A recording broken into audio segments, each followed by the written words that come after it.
What's happening, everybody?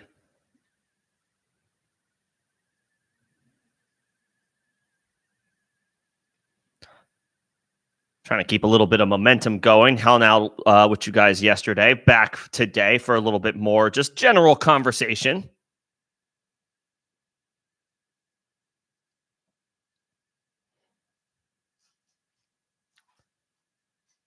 Happy to do some AMA. We'll go around latest news, talking points from around the league.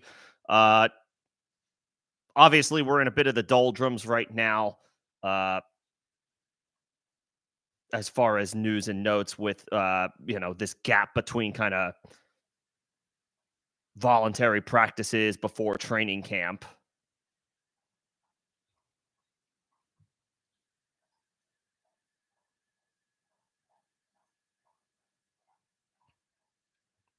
But always still worth it to talk shop.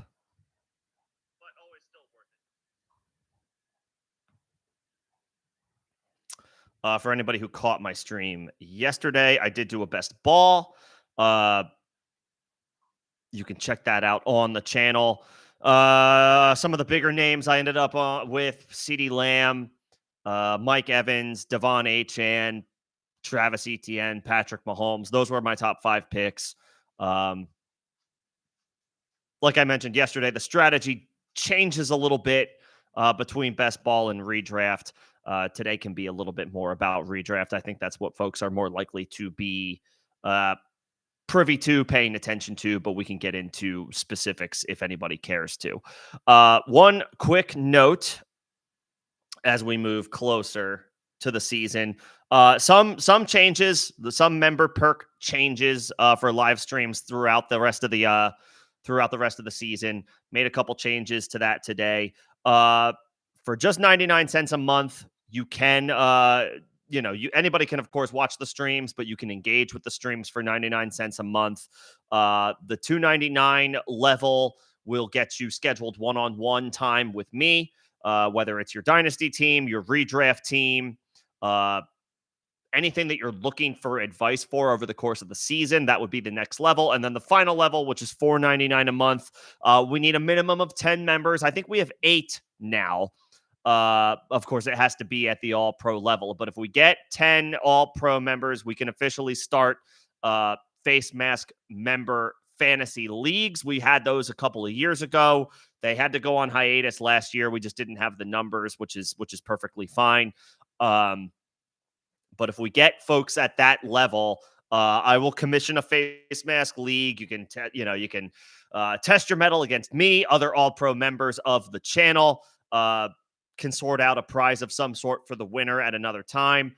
But something for you to consider if you just want to go up against me, go up against other folks who follow this channel. Should be for fun. Can sort out again a prize for the winner. We can figure all of that stuff out. But of course, we're going to need a minimum of 10 folks. I guess you could do a short or a small little 8-man league as well, 8-person league, I should say, if we get to that level. But that's going to be the minimum requirement if anybody wants to play in a Facemask league. We would set that up on Sleeper. I would, of course, commission it, so you wouldn't have to worry about setup or anything like that. We can keep that moving over the course of the offseason and see how much interest, if any, there is for that. So just getting into the latest news and notes today.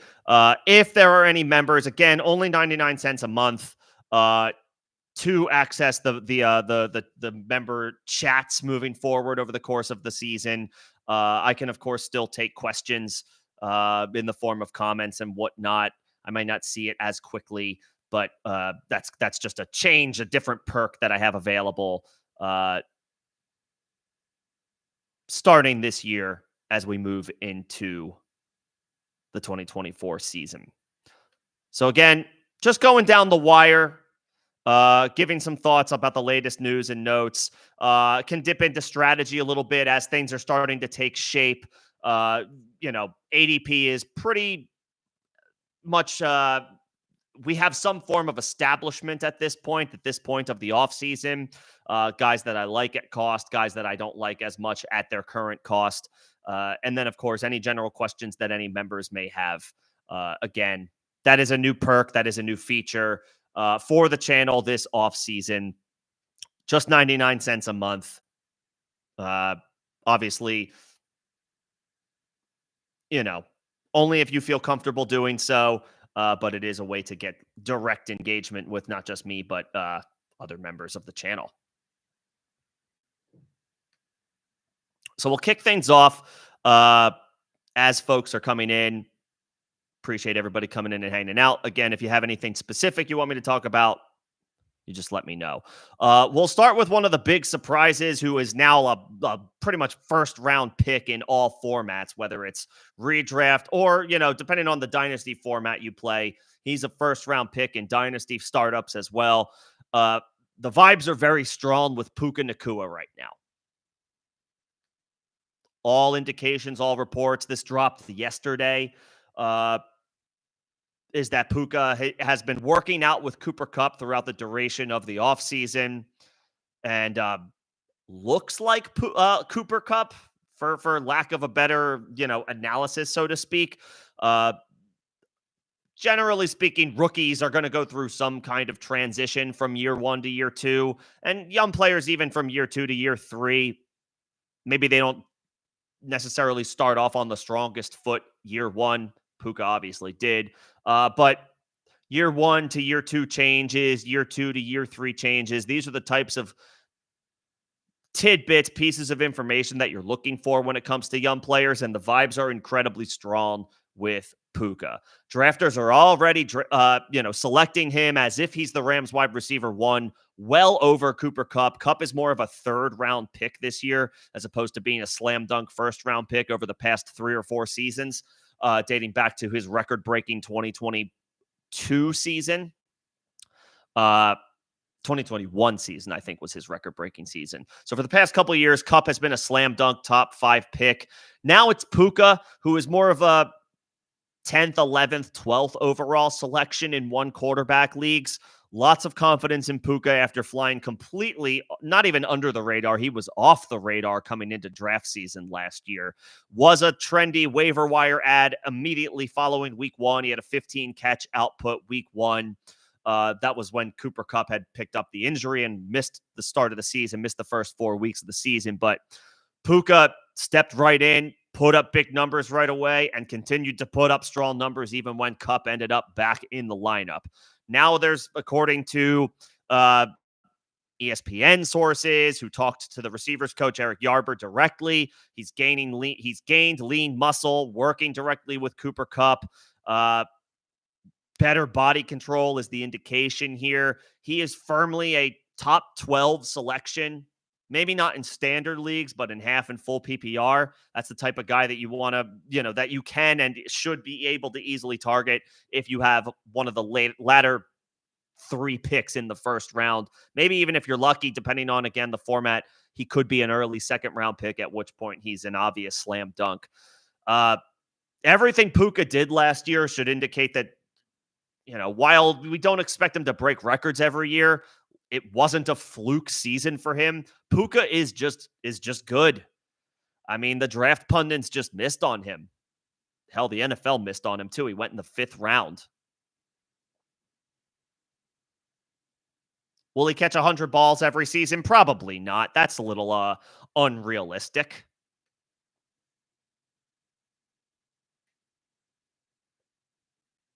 But everybody feels pretty similarly about him. If the ADP is any indication, he has usurped Cooper Kupp as the team's wide receiver 1. He's in a fantasy-friendly offense, Sean McVay-led offense. Matthew Stafford gunslinging it still, even in his, even as an aging vet. It's a great situation for him to be in. The pecking order for targets is pretty much funneled to those 2 guys, Puka and Kupp. Mentioned this yesterday when I was doing my best ball draft, when I was looking at, bottom of the barrel bargain shopping tight ends. Tyler Higbee is, who the hell knows what he can give you this offseason. He It was a bad knee injury that he suffered in the Rams wild card loss to the Lions last year. I believe not only was it a torn ACL, but torn LCL. Um, on top of being 34 years old, advanced age. I mean, he's just one name that could potentially siphon targets. He's out of the equation for at least probably the first half of the season. You're down to Tutu Atwell and Demarcus Robinson as the team's wide receiver 3 and 4. Robinson's being drafted as the team's wide receiver 3 at the very end of drafts. And then maybe Tutu Atwell. But these guys are being drafted 150 plus picks after Puka Nacua. This is very much like a Tyreek Hill, Jalen Waddle situation as far as target share. Puka and Cooper Kupp are going to get funneled targets, with Puka being the younger, ascending talent in this offense. All of the vibes are good right now. He's shed some weight, he's lean muscle added to his frame. By every account, it's been a good offseason for Puka. He enjoyed some celebrity limelight, as he should. I remember he participated in like the celebrity game during NBA All-Star Weekend. He, of course, made the rounds with different interviews that he was able to do. And, he was the talk of the town following a record-breaking season. Enjoyed his time during the Super Bowl, but went right back to work with a vet, a pro in Cooper Kupp. All signs pointing up for Cooper Kupp or for Puka Nacua heading into 2024.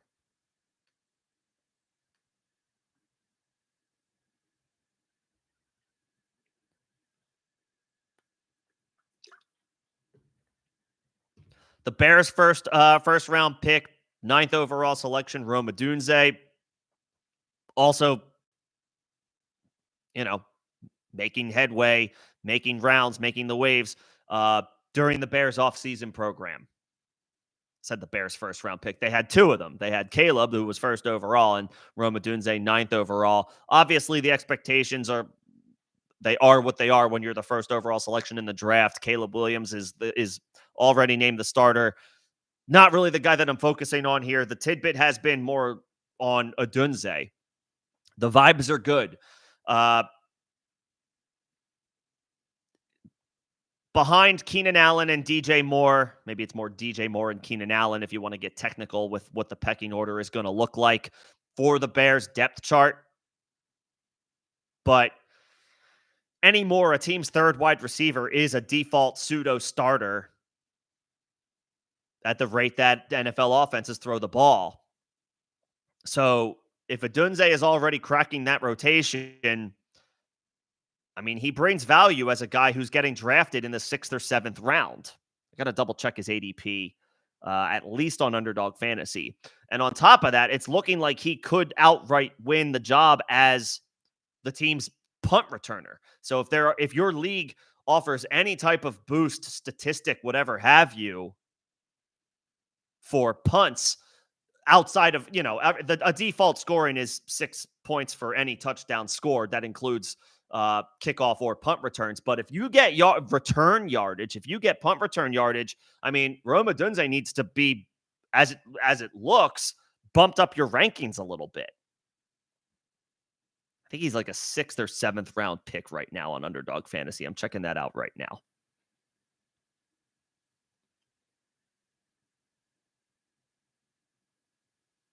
He's got an ADP of 65.7, so 66-ish.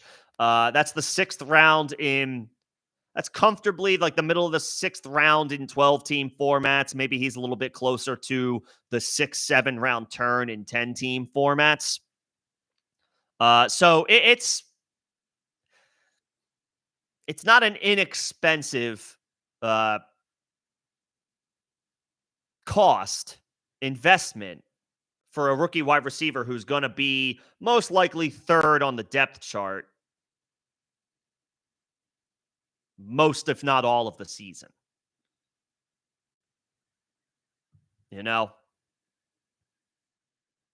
But if you believe in Caleb Williams, and there are some who do, and there are some who do believe, there are some who don't. There are some who, those who don't might think he's a diva. inflated stats from Lincoln Riley's offense in college, and maybe he doesn't does he have the mettle, the wherewithal to pan out at the NFL level? I don't think you can question the talent. I think folks are more or less questioning, for better or worse, whether it's fair or not. I think they're questioning Caleb from the neck up, not necessarily the neck down. But if you were one of those who believe in Caleb, then you might subsequently believe in Odunze from the jump as well.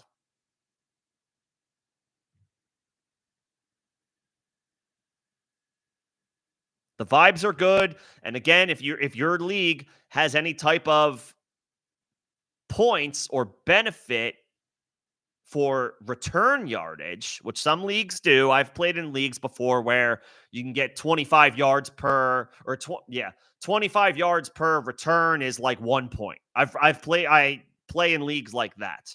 Not all, and it's not a default setting. It's actually one I prefer not to if I have control of league scoring. But if I'm not the commissioner in a league and the setting is, 25 return yards equals 1 point, if that's what has been agreed upon, or if that's what the commissioner just chooses to do, then it's not something I'm going to fight. And then in that scenario, you want to look at teams who, utilize one of their top 3 receivers. It's probably the wide receiver 3 as a punt returner. And then that's a guy that you probably want to bump up your rankings a little bit.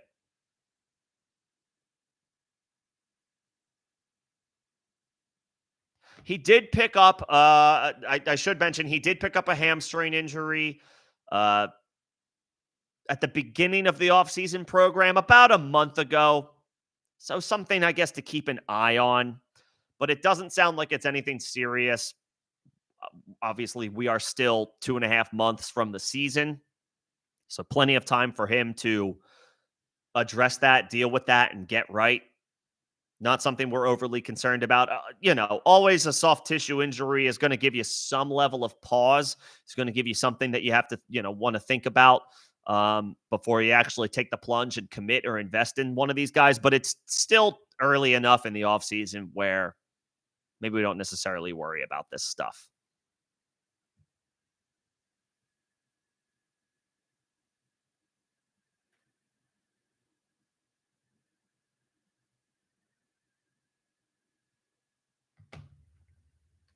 Something to keep an eye on, though. But the Bears have officially said, they expect Rome Odunze to be an every down player probably pretty early on. And again, as a top 10 pick, you would hope that happens much sooner than later, regardless of who the other guys are in the wide receiver core. And they are 2 vets. DJ Moore is a stud. Keenan Allen is probably past his prime, but still a vet who can do it at a high level. New team, new situation, so we have to see how that shakes out. But obviously, Odunze is the cheapest of the 3. He's also obviously the most unproven because he's played 0 snaps. But it sounds like he's going to have a pretty dynamic role for the team right away.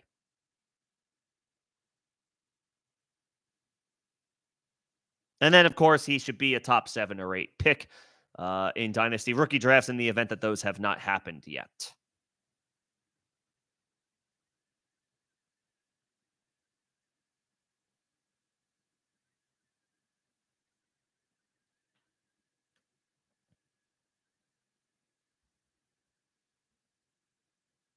Love the pick if you can be patient in Dynasty.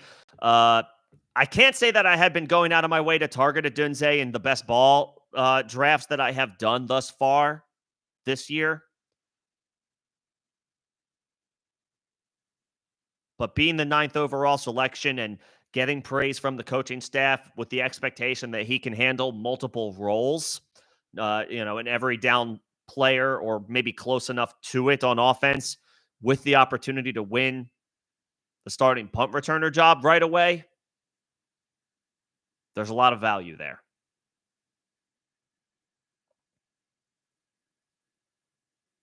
Speaking of that, I'll just throw this out there. With the new kickoff rules, you might want to pay attention to those guys regardless.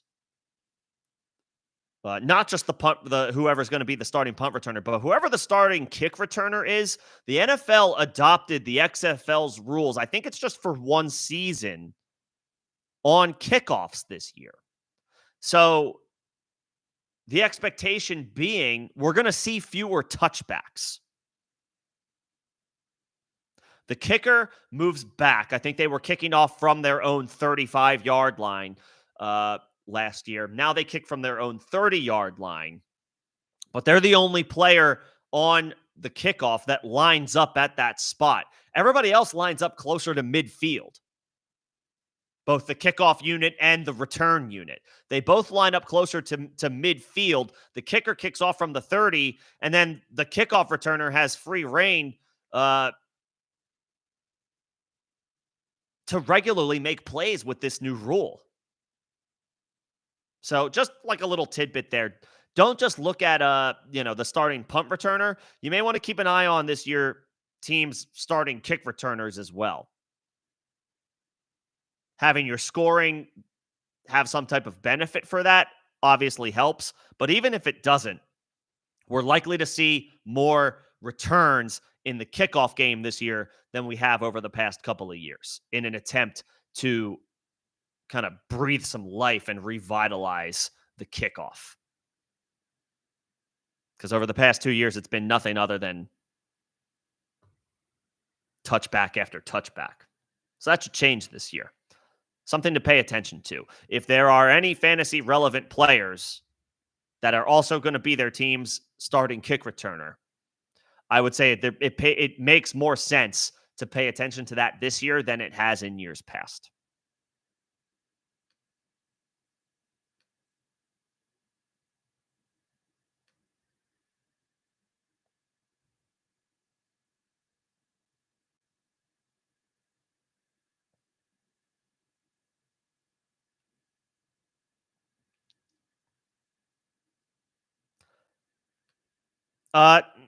This is a little bit more further down the list as far as priority, but the expectation in Carolina, first of all, the vibes seem to be better around Bryce Young this year.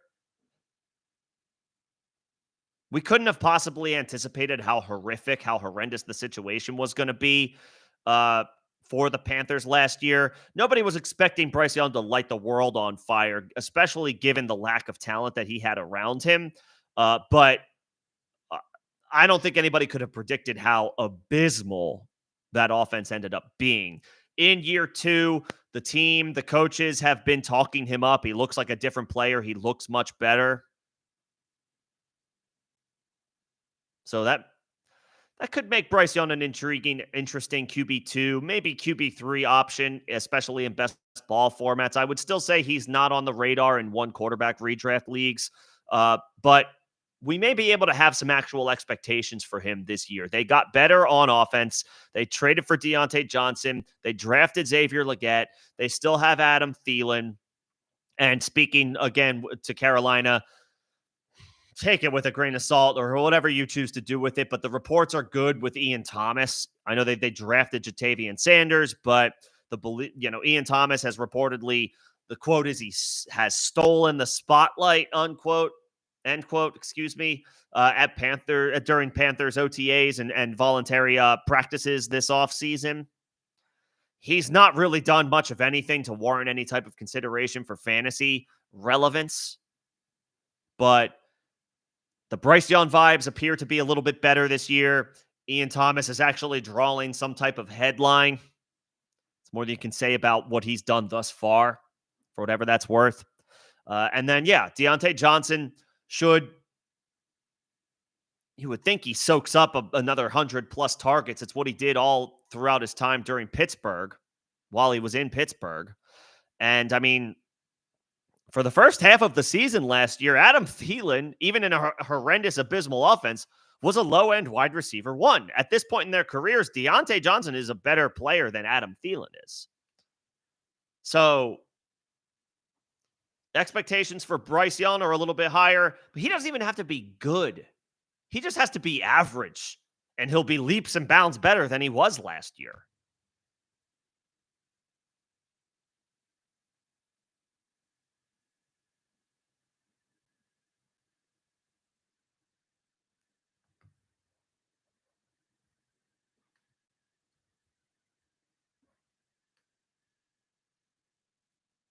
So if you're looking for the bottom of the barrel, when you're bargain hunting at the end of your drafts, I mean, Deontay is like a seventh round pick. Xavier Legette is, I think his ADP is in the 140s. Might be a little higher than that. I mean, the expectation at this point is he should be a starter. He should start on the outside. Adam Thielen's probably going to retain his role in the slot. Maybe retains a little bit more consistency since he's not the only capable guy in the offense this year. He was the only option last year. Now he's got a little bit of help this year. Deontay Johnson, Xavier Legette, and then whatever Ian Thomas can give the team. Again, offseason reports are always glowing. But if a player warrants any type of, notes from the coaching staff, you might as well stash it away.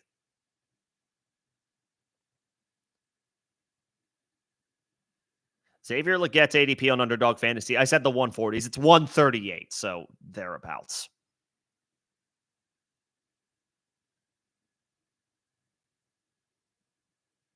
He is the wide receiver 65 off the board. So, this is the discount.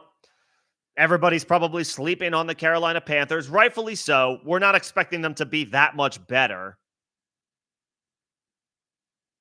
There's only you can only add when you are so far down the totem pole, when you are at the bottom of the food chain, the way that the Carolina Panthers offense was last year, you can't expect to overhaul that in one off season.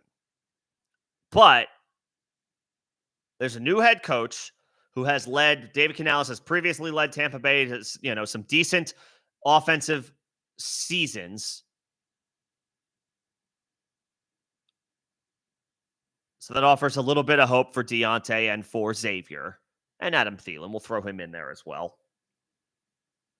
And it offers some hope for some positive regression for Bryce Young.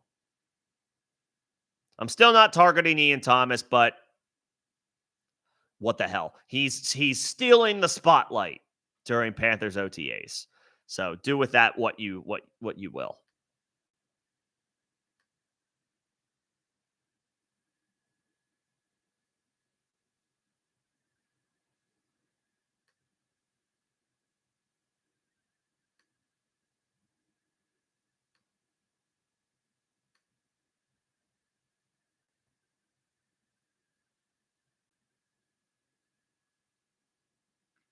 And I guess just briefly, a couple of days ago, just one more thing about the Carolina Panthers. Apparently, Miles Sanders is still this is where I think this is kind of baloney. Chuba Hubbard is currently considered the leading candidate for the starting job at running back for the Carolina Panthers. And Chuba was solid last year after they finally gave up on Miles Sanders.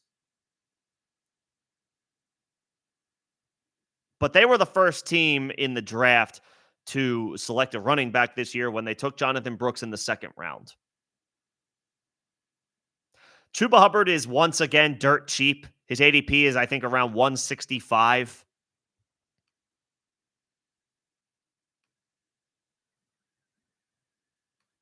So you're not breaking the bank if you believe in Chuba.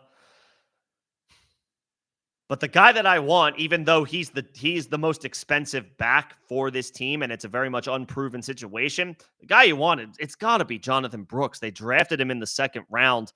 I can't imagine they would have drafted him that high if they didn't expect that they could work him into the starting role, let's say by midseason this year.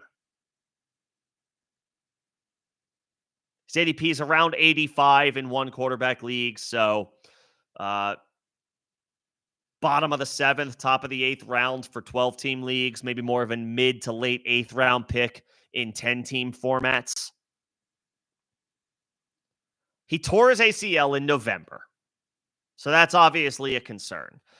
But the difference between him and, having greater reservations is it was a clean clean tear of the ACL, no other damage reportedly to be worried about for Jonathan Brooks. The LCL, the MCL, both intact, which makes his recovery a little bit clearer, a little bit more straightforward and streamlined.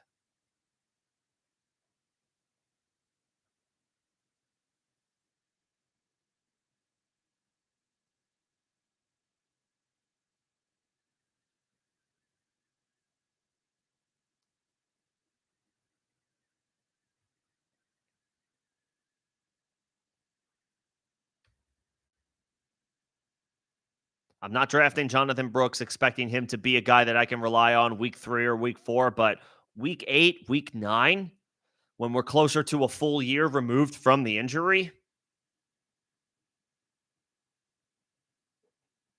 arrows pointing up.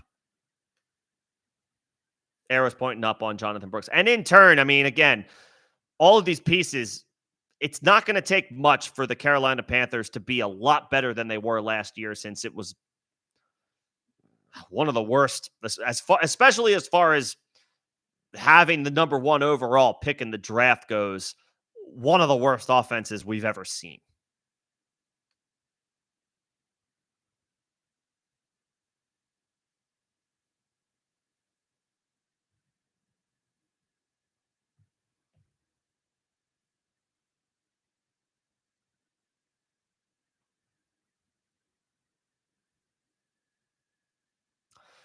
I guess some active contract situations going on. The biggest names being CeeDee Lamb, Brandon Ayuk, Alvin Kamara.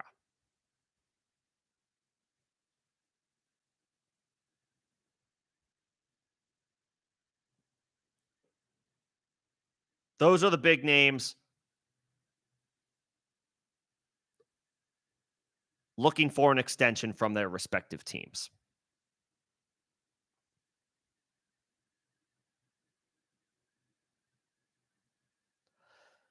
I'll start with Brandon Ayuk. He went on, I think it was TikTok, and he was talking with Jaden Daniels. They are old college teammates from their time at Arizona State.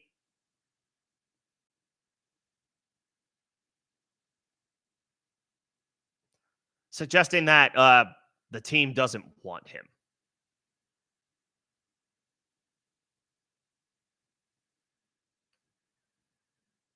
That was the general thought process there. But the most recent report is that Ayuk has met with the 49ers and had a positive meeting with the team. Nothing appears to be imminent as far as an extension. But if, in fact, both sides have smoothed things over, both Ayuk and the 49ers, he's going to suit up for them for one more season at least. They still have time to figure out a long-term deal.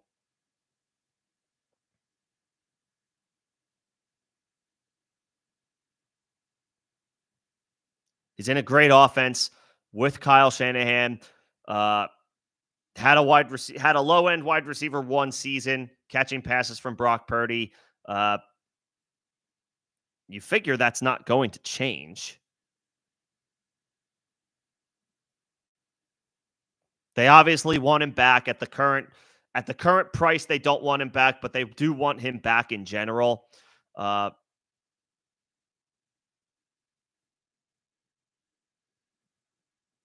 Ayuk's probably got to be looking at some of the money that has just been doled out this offseason, figuring he's deserving of that, maybe plus a little more, and the team hasn't been willing to meet his demands. There's still time for them to sort that out. He's still a regular weekly starter in all formats. Maybe ideally as your team's wide receiver 2. But if you're strong at other positions and he's your team's wide receiver 1, that's perfectly fine as well.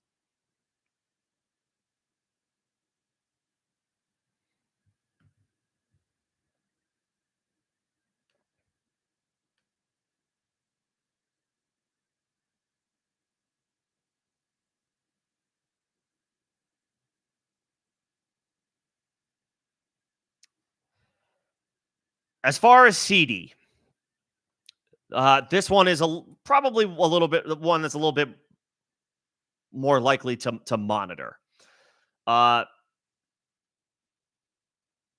CeeDee Lamb is, in all likelihood, going to want Justin Jefferson money. Justin Jefferson received 4 years, $140 million from the Vikings just a couple of weeks ago.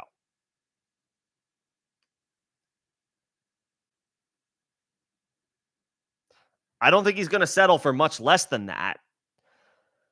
And at the same time, I feel like if I don't know what I'm not sure that anybody can really explain what the Cowboys are doing this offseason. They didn't get involved in free agency. The expectation was they would draft a running back because their running back room is full of question marks right now. They didn't do that. Not only is CeeDee Lamb still unsigned, but Dak Prescott is going into the last year of his deal, and they have a little bit more time, but Micah Parsons wants a new contract too.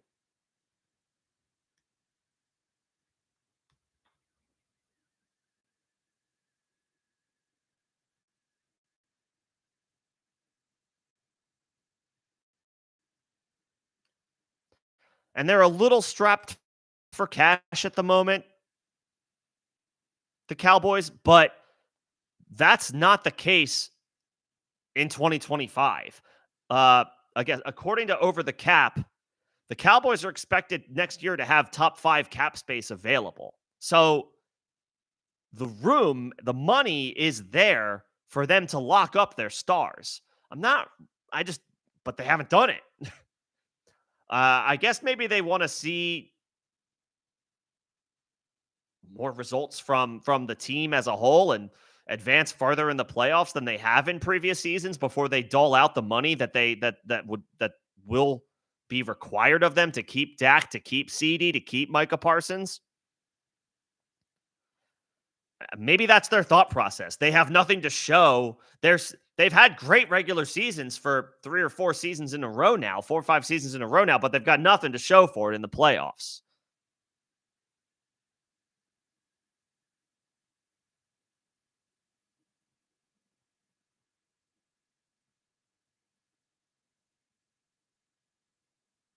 So maybe that's their holdup. But I mean, you got to be careful with this game of hot potato because now your stars are going to, each passing day, they're going to get more disgruntled.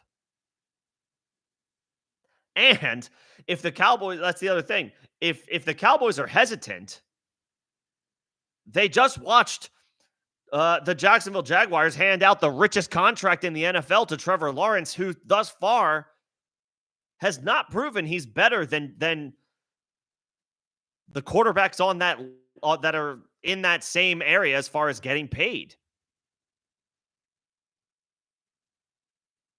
Like Dak Prescott's a better quarterback than Trevor Lawrence.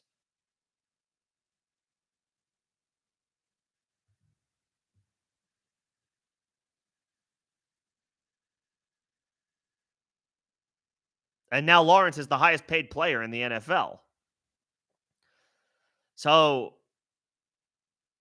maybe the Cowboys are content with it, but I feel like at this point, you're only content with it if one of two things happens. Dak earns his money by winning a Super Bowl this year, or the alternative is they start over. Is that something that Jerry Jones is willing to do? Start over at quarterback when you already have a top 10 player at the position who is still only 30 years old. He'll be 31 in about a month. But I mean, I would think Dak has 4 or 5 more years in him.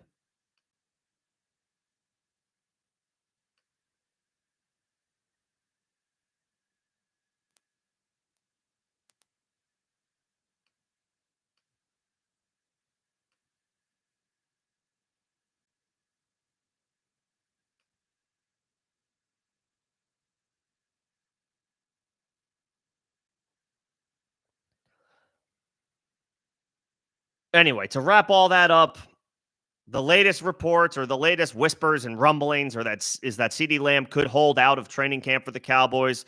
CeeDee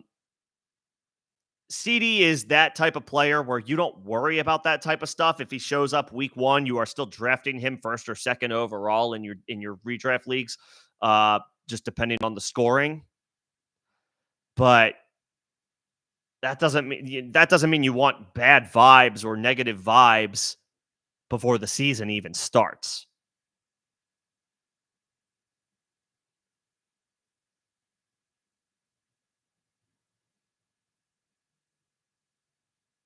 But you figure he's going to, regardless of what happens over the course of the rest of the offseason, he's going to suit up week one. He's a bona fide slam dunk wide receiver one with top two or three upside at the position every single week.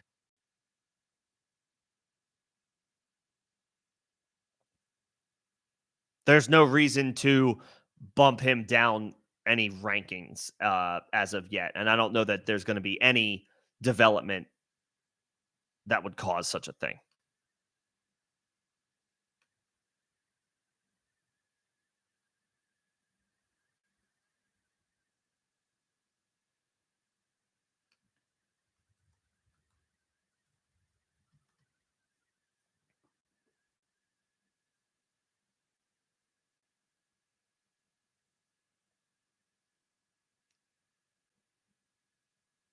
And then I just quickly mentioned Dalvin Kamara. I believe he has one more year on his deal.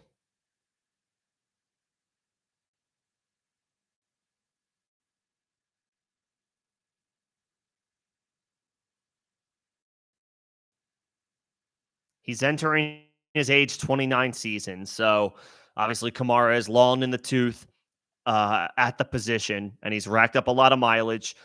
Not in the traditional sense, which is in his favor. Obviously, Kamara has been more of a threat as a pass catcher out of the backfield.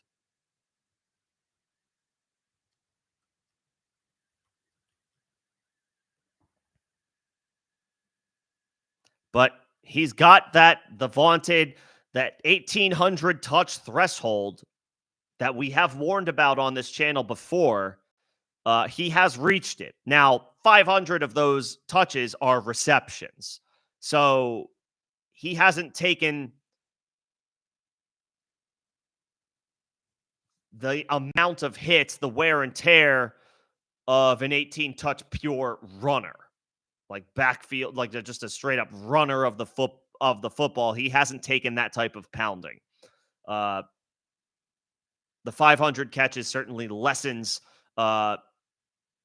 the severity of the wear and tear for Alvin Kamara, but nevertheless, he has cleared the 1,800 touch threshold entering his age 29 season. I'm not sure how much more money he could conceivably be looking for or asking for. And the Saints always seemingly continue to have to work their magic to figure out the salary cap. So we're back to the well with that situation again. And then to that point, do you want to pay a 29-year-old running back?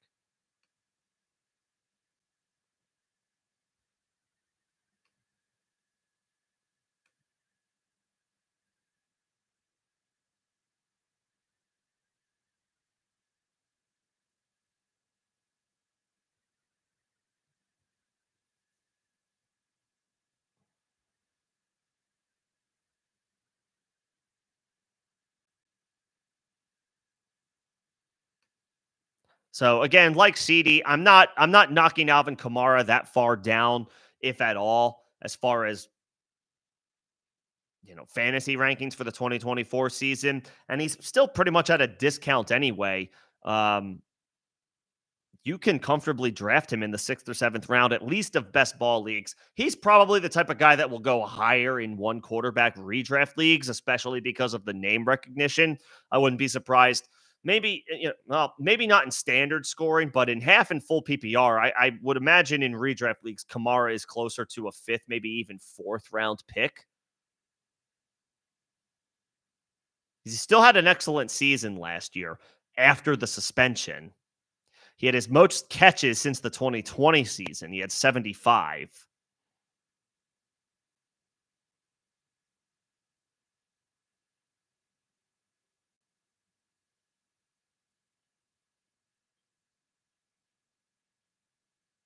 So he's still an incredibly valuable fantasy asset. You don't have to break the bank to get him. We would like to see, obviously, some positive developments between him and the team to feel a little bit better about his situation, but there's time for them to get that resolved.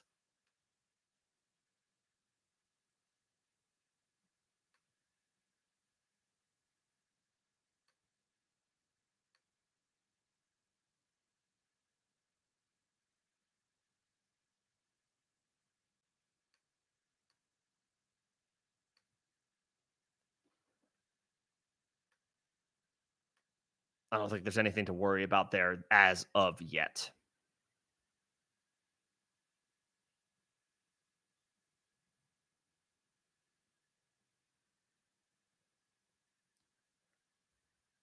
Those are the most recent news and notes. Been a little quiet today. Just wanted to hop on. Uh, just make sure you guys are aware that I did. There was a bit of a hiatus for live streams over the course of this off season. It's been a busy one. I'm trying to get some in as we get closer to the season. Some level of continuity that you guys deserve. I know that that's something that this is what you follow the channel for. So I need to be able to deliver beyond just sending videos out. And that is the goal as we move closer and closer to the season. I'm gonna have to take a hiatus from late July to early August because of the Olympics. So I want to get my live streams in now, get my FaceTime with you guys now before that happens. And wanted to make folks aware of the slightly different the tweaks that I made to the member perks ahead of the season. I've had a couple of people ask me if we are able to get any leagues together. That's a TBD situation.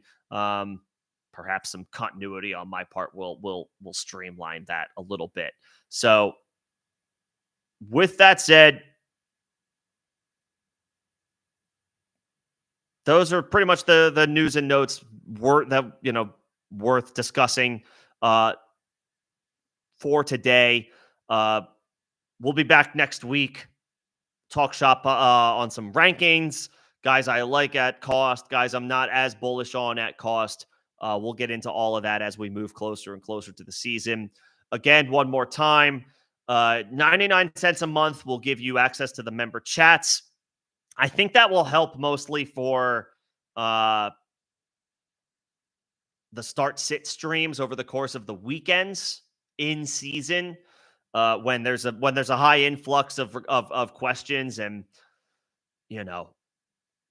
it's a little bit harder to get to everybody prior to kickoff when there's so many folks that have so many different questions. So those will come in handy there. $2.99 a month. You can schedule with me at any time a one-on-one about what to do with your dynasty team or a redraft team. That'll be obviously closer to the season. And then, of course, the final all-pro level, the $4.99 a month, I will set up commission Facemask leagues. You can test your mettle against me and other members of the channel. Ideally, we have the numbers to get those set up. But that's going to be more of a wait and see.